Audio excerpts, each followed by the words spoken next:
My name is Elise Beckles, and everyone has a story. I believe that evolving takes place when we tell these stories. I felt a heart tug to position myself as a growth conduit, both of myself and of others. We evolve by telling our stories, which hopefully encourages others around us to do the same. Join me as we evolve. Mental health in the Black community, until probably very recently, may have been equivalent to an expletive. It sounds extreme, but worth a deeper reflection, and Stephanie Jones helps us to do just that. I met Stephanie the first day of high school, which for the record was a really long time ago. And as young and fresh-minded as we appeared to be, there was so much more of Steph, as we affectionately call her, than met the eye. Becoming self-aware and seeking the support and professional help to resolve the traumas, both seen and unseen, is the not-so-secret weapon to begin the path to healing.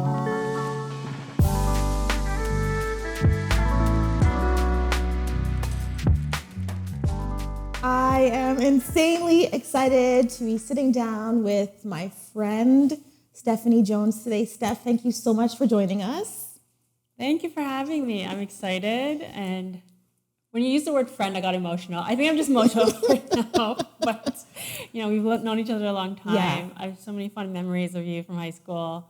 I'm really excited and honored. Thank you for inviting me. Absolutely. And I know friendship is an interesting term, and connection is also an interesting term, because I know meeting you on the first day of grade 9, were we in drama class? Oh my God, yes. Drama class. Phil. We're both from different feeder schools. Yeah. And just connecting Caribbean heritage. We just connected in a really authentic way. And, while over the years we not speak all the time, we reconnect and show the power of true connection, which never really dies, right? Yeah. I think it's something about certain people. And when you connect on certain levels, it doesn't go away. So like that kind of love and meeting of vibes and souls kind of thing. Yeah. There's certain people, you just see and you remember and you have those kind of strong bond with. So Steph, tell me a little bit about what your childhood was like. Yeah, so I wanted to say great, but that sounds very who says that? But it was a good childhood. Like you said, I was the youngest of 4, and, people say, oh, you're spoiled one, blah, blah, blah. But I was, yes, but it was also great because I had people who were kind of like second parents. There's large gaps between, my brothers and sisters. So they were kind of like parents. And as soon as I entered high school, it was like, you're so-and-so sister. Yeah. Which was good on one hand, but bad on the other because pressure. Because then they were like, well, then we're expecting, good things from you. Like one teacher literally said that. And I was like, okay. But then it was amazing because you had these teachers who knew your family and were already connected to be honest. So let's talk about that a little bit, because I want to just explore, because I knew you in high school, right? So we're, like you said, 13, 14, 15. You came to my 16th birthday, right? Yeah. I think so, yeah. I You were there. I have pictures. A lot of pictures of you and Aquila. They're there, yes. Yes. So we're kids. I'll tell you how I viewed you. I saw Steph as this overachiever. I remember you even secretly pushing me, because when we were getting the 80s, Steph was like, oh my gosh, I should have gotten like the 90 in the science. We're like, what? We thought the 80s were kind of getting to be okay.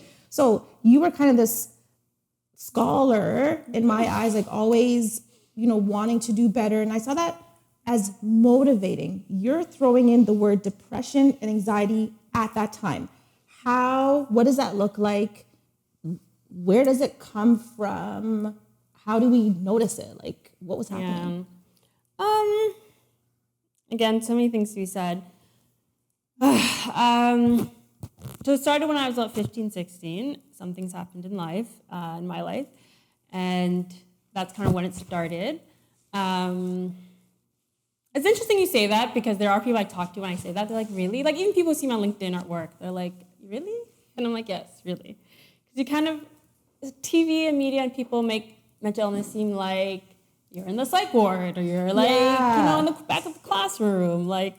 And there are situations like that, but really, there's lots of people like me who have mental illness, and you function, you live, right? It's not this kind of taboo thing. It was hard in high school because there was no Bell Let's Talk. There was no. It was just me being like, what is happening? I don't think I knew the word anxiety. Yeah. I didn't know that. You know word. what? I don't think it was like no.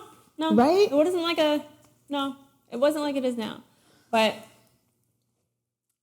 I think I was good at masking it, and I think some people picked up on things. I think when I would be over anxious about like tests or assignments, people notice. You noticed. There was one time you noticed something. What did you I said say? something to me, and What did I say?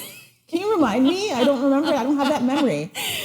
So I have OCD too, and I walked over something on purpose, and I think you noticed, and you said something, and nothing mean or anything. That's so interesting. And I don't like, have that memory. The way I don't know, Elise is very like friendly, and like I think you squeezed me.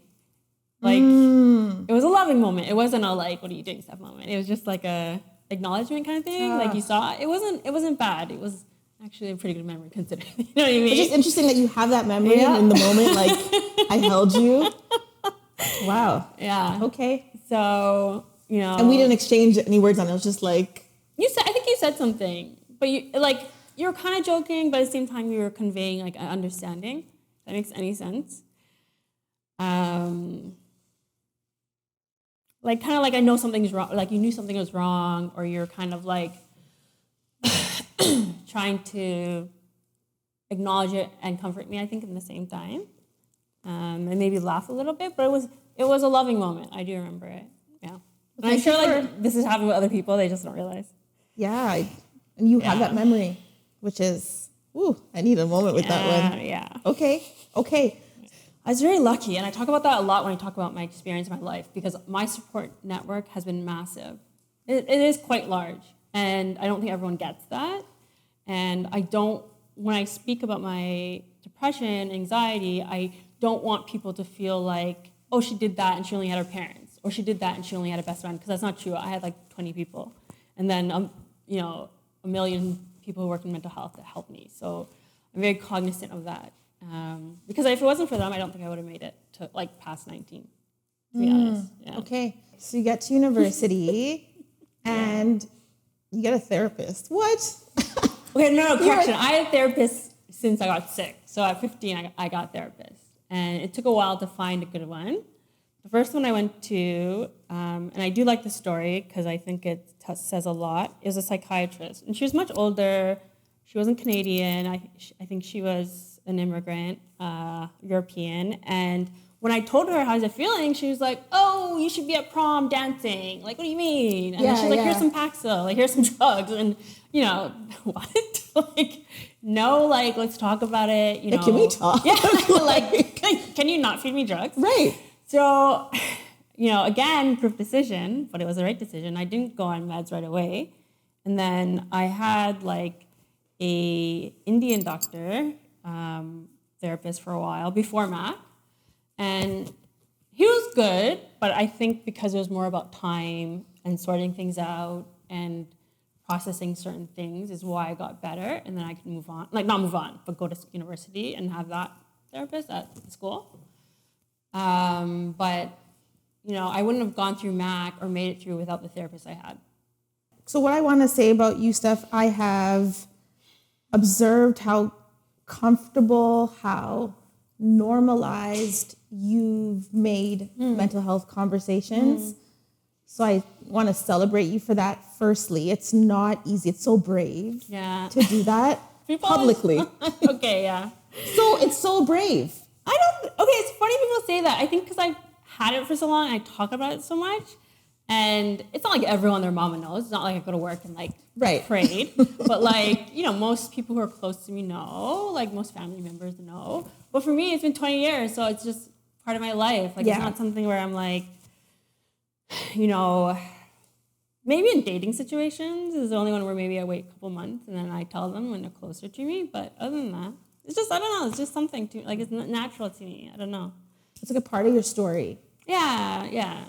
And part of who I am, and it kind of makes me who I am on certain levels. Yeah. So you're not just my high school friend. You're not just a university grad now doing your master's. You're also an author. Yes. Yeah. I was like waiting. I was like, what is she going to call me? Like, you're also an author, which is many years real, because I remember going to your book launch. Yeah.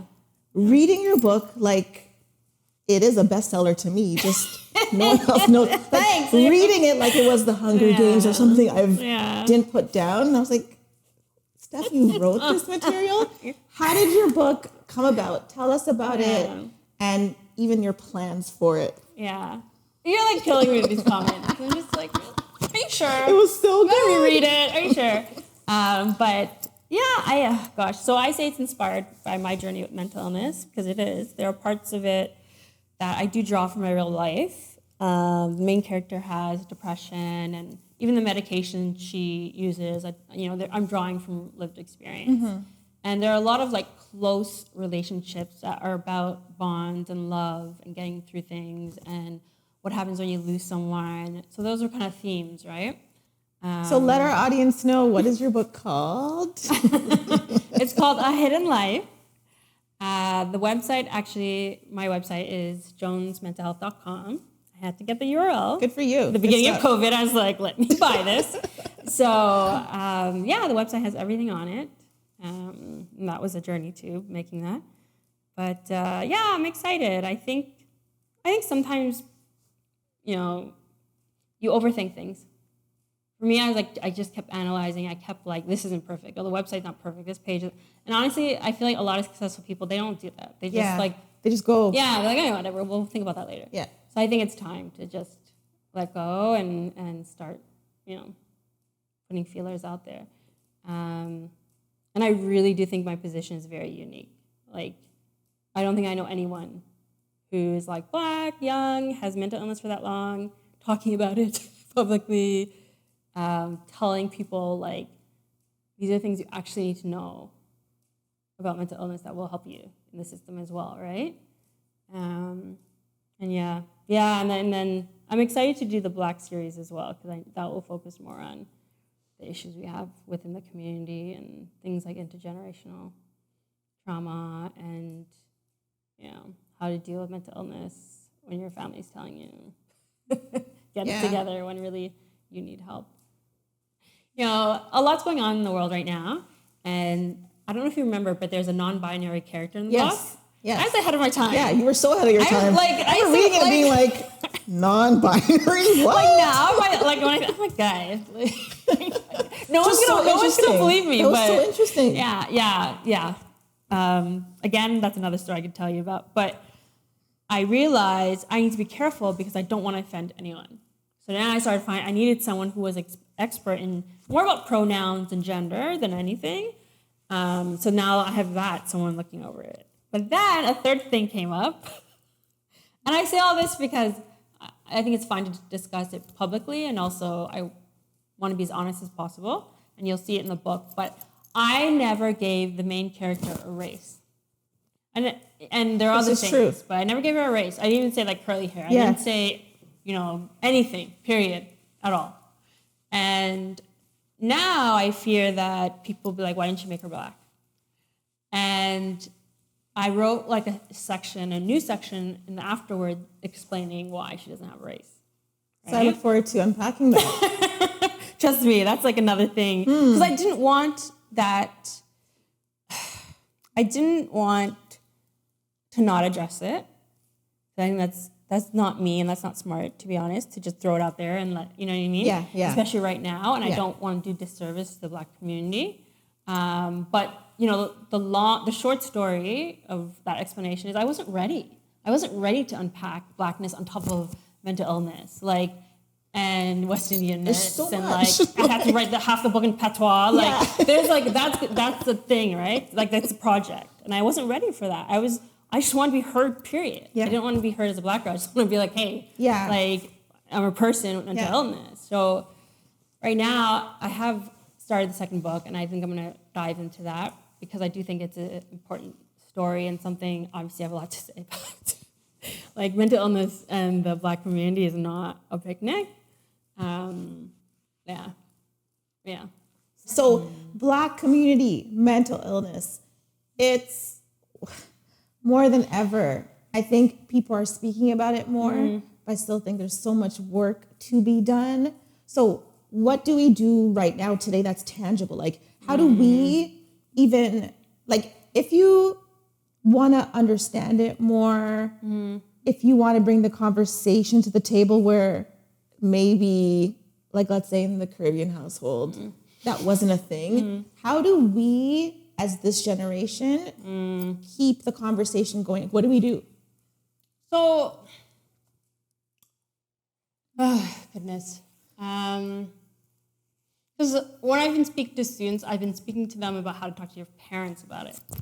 And I think there are a few things. A, figure out what they enjoy. Do they like reading? Do they like TV shows?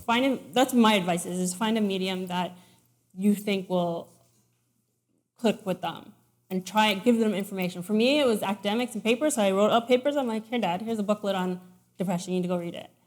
And I'm not saying that did the trick, but it's one step. And I think you have to be patient. You have to understand that West Indians' parents they may never understand you completely. And I've come to accept that. Yeah. And I think also with that is that you can be there for your child in more ways than you don't need to understand the mental illness to help them.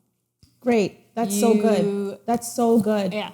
Even as a friend, like I want that to feel like friend, family member. People always feel like, oh, I can't help them.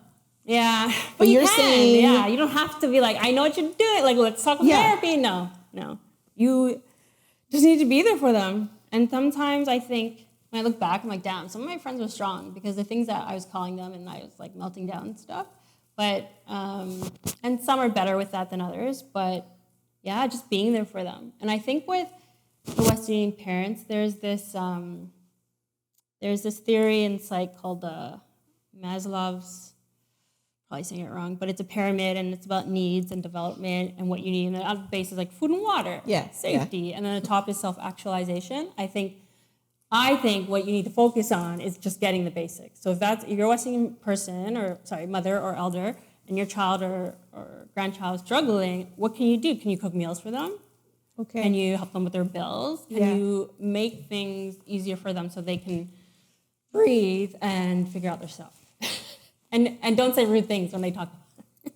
Don't put down the sharing. Better say nothing at all. Because I think even now, again, like that concept is mental illness is for white people. This is not a thing. Up to like the last couple of weeks ago, my uncle came by and we were talking about the high rates. And I'm like, yeah, like I was trying to say yeah, and he's like, well, I had it so much harder in Jamaica. Like, I was fine, and I'm like, are you fine? Are you fine? Are you guys fine? Well, are you sure? Are you fine? Like, what that is our community fine? Oh, that is so good, and I feel like for them it's this impossible thought, but they don't understand that their mental illness could come out in rage or in drinking, impatience. There's just certain things, and even more, I'm more hyper aware to looking at elders, and when they're reacting in a way that I can't relate to, I try to just have a little more empathy because I'm like, woo, maybe you're expressing something that, because it'll be a reaction we'll never choose. Yeah. But for them, it's like, I feel like it's anger.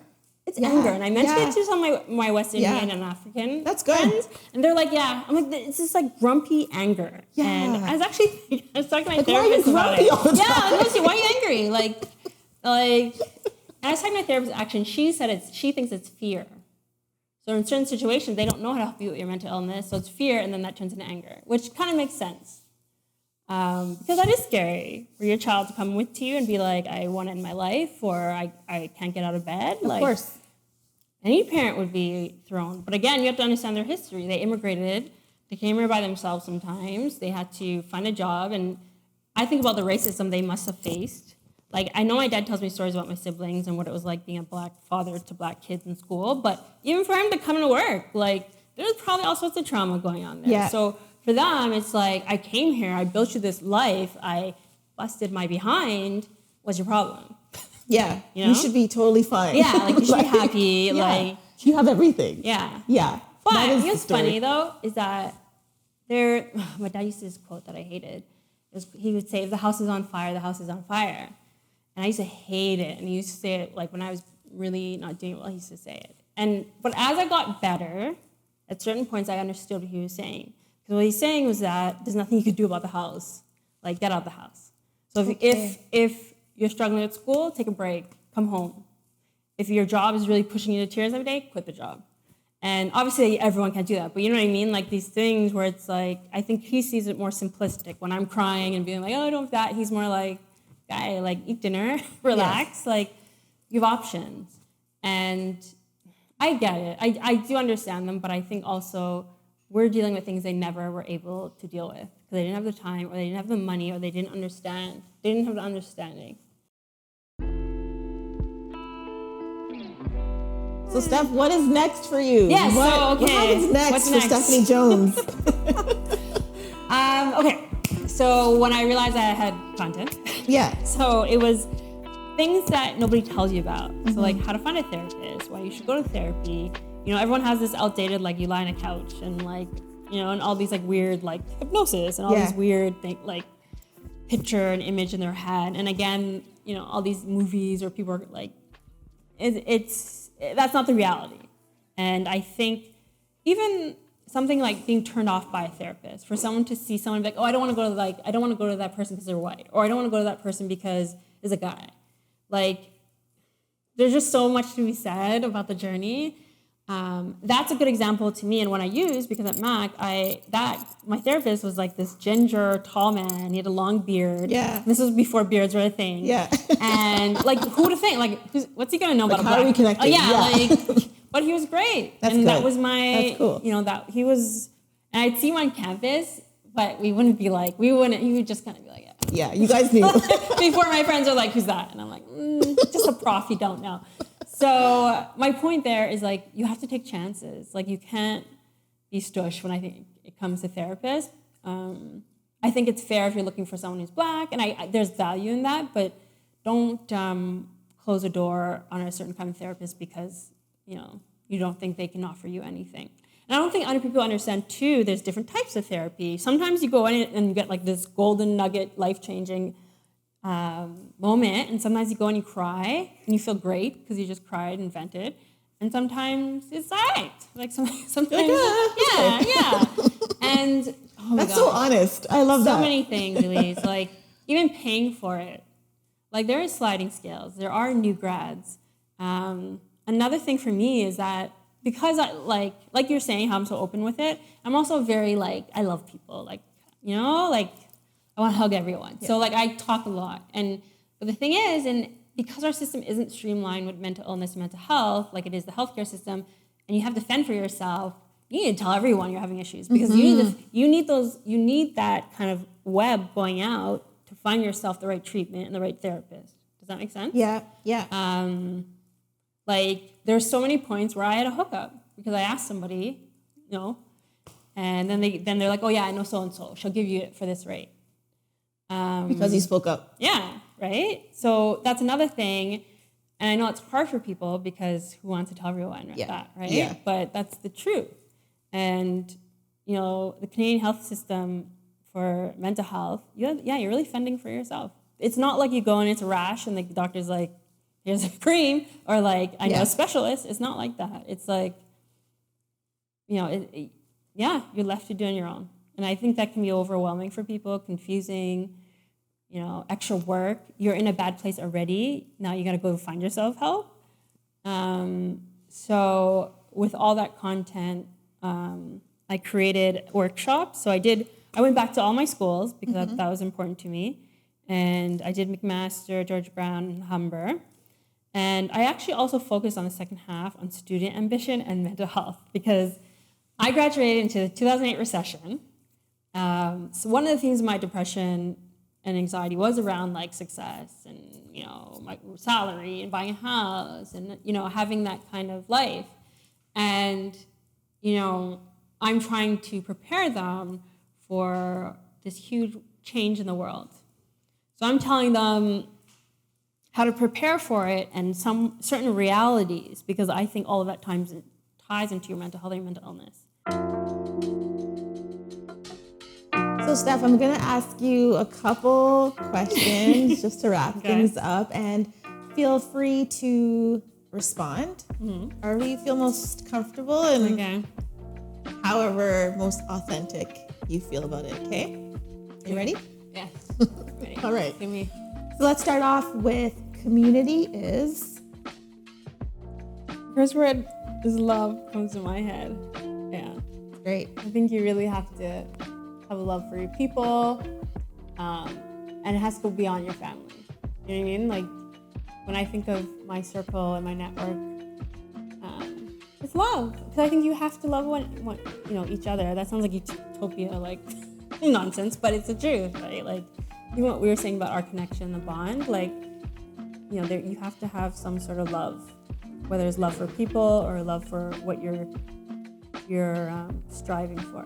So, like, I have love for the Black community. I have love for West Indian community. Like, they're like kind of larger families, and I think it would be love. That's good. All right.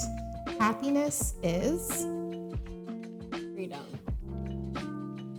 Ooh, felt that one. Yeah. That's a very COVID answer. Yeah. Because I think right now everyone has realized, because they had to look closer at their lives and like what it was really about. I think everyone now wants freedom. They want freedom for what to do with their time. They need freedom financially. And just free to live your life and make decisions that aren't tied to capitalism or the 9-to-5 grind. Yeah. Like, right on. Yeah. Okay, another one. Health is Happiness. I think I tie that obviously to mental health, but I think it ties in so many other ways, right? Like, even your physical health is tied to your stress and your mental health. And when you're happy, you're caring for your body, you're eating better, you're exercising. It's kind of this symbiotic kind of, relation between health and happiness. okay. And finally, Stephanie is I want to say strong. My therapist would be very happy if I chose strong. Yeah. But strong. I think I wrote last year on Instagram, like I was trying to see myself like other people see me. Because I think that's more healthy. And it's, you know what I mean? Like, I don't necessarily see myself. And that's something I'm working on. Like, I've been through a lot of things. I was still able to graduate. I've still worked at amazing organizations and like top hospitals. And, I did all that partly because I, it's all kind of tied together. But it took a lot. It took a lot of strength to go through all of that and make it this far. And I'm thankful. Well, thank you, Steph. It's been such a pleasure to hang out with you today. I appreciate you. Thank you for having me. It means a lot.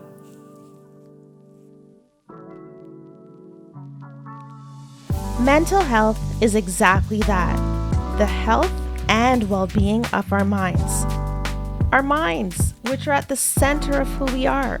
So why not put the most effort into developing and checking in on us? Two very good friends of mine in separate conversations shared that they started seeing a therapist. They don't know it, but it brought me so much joy, because why not share the growth path that they had embarked on, and I know they'll be better off for it. What Stephanie helped me learn is that sometimes we are going to have the uncomfortable duty of changing and influencing the mindsets of those closest in our lives. Changemakers, they often take some steps alone, but their courage is what often paves the way for those coming after them. Bravo, Stephanie. Bravo.